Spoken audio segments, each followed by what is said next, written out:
Hi అండి, happy Ugadi అందరికీ. ముందుగా మామిడికాయతో పచ్చడి చేద్దాం. ఇది బెంగాలీ మామిడికాయ పచ్చడి. మామిడికాయ పీల్ తీసి పెట్టుకోవాలి. ఇందులో తాలింపుకి ఆవాలు, జీలకర్ర, మెంతులు, సోంపు, ఒక ఎండుమిర్చి వేసి బాగా వేయించి ఉప్పు పసుపు కూడా వేయాలి. అది మామిడికాయలు చెక్కు తీసుకొని ఎలా మీడియం సైజ్ కట్ చేసుకోవాలి, మరి సన్నగా కాకుండా.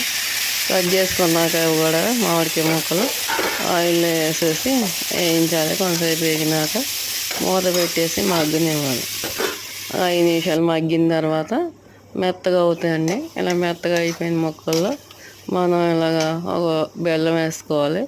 తీపి సరిపోయినంత బెల్లం వేసుకొని కొంచెం వాటర్ వేసి ఉడికించాలి. ఉడికించి ఇంకా 10 నిమిషాలకి ఇలా అయింది. ఇంకా 5 నిమిషాల తర్వాత ఇంకా మెత్తగా బ్రౌన్ కలర్లో మంచి జల్లీ రెడీ అయిపోయింది మనకి. చాలా పుల్లగా బాగుంది. లైక్ చేయండి ఫ్రెండ్స్, సబ్స్క్రైబ్.